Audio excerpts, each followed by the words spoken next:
He asked me that question, and I said, if the American people wanted me to run for the presidency of the United States of America, I would strongly consider it, and damn it, I mean it. If you think this man is joking, well... They should hire me as president of basketball operations for the Los Angeles Lakers. I mean, we fixed some stuff. I promise you that. Think again. The reason being... I'm sorry. Why can't I run the Knicks? I know I got a pretty damn good job here. My apologies to the Dave Roberts, Norby Williamsons, Connor Shells, Jimmy Pitaros of the world. But would y'all mind since the Mike Mayocks of the world and the John Lynches of the world are getting hired? Yo, New York Knicks, you want me to be the president of basketball operations? No, why not, y'all? Y'all wouldn't have a problem with that, would y'all? He has teased holding the position of president many times. For me to run for the presidency of the United States, here's what I would tell you, Kendrick Perkins. I would sit up there and say, listen, I'm going to give it to you straight. I ain't going to tell you what you want to hear. I'm going to tell you what you need to know.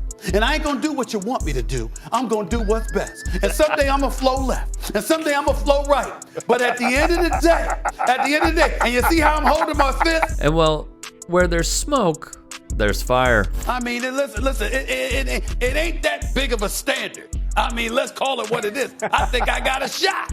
I mean, I don't know. I don't know if people will vote for me, but if they convinced me that they wanted me to do it, I would strongly consider it. He has even said this previously. I'm an antagonist, and it's by nature. Well, that fits the billing for some. One time I was approached by Governor Ed Rendell in Pennsylvania. He wanted me to run for Senate.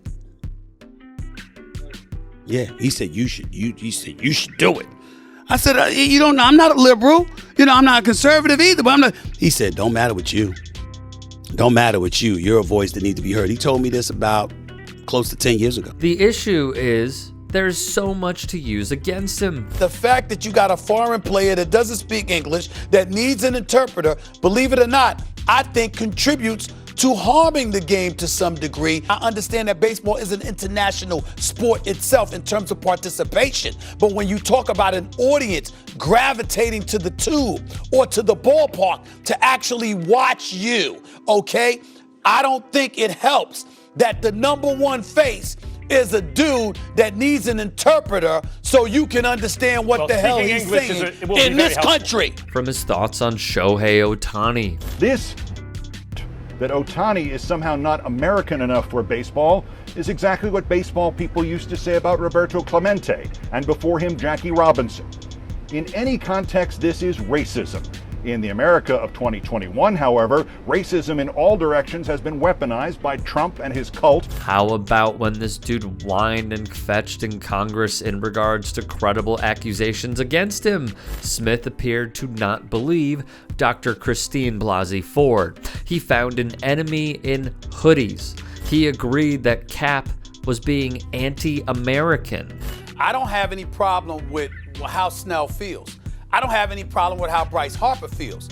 I think it was a dumb thing to say. At times, he has come off as anti-player. He don't want to play.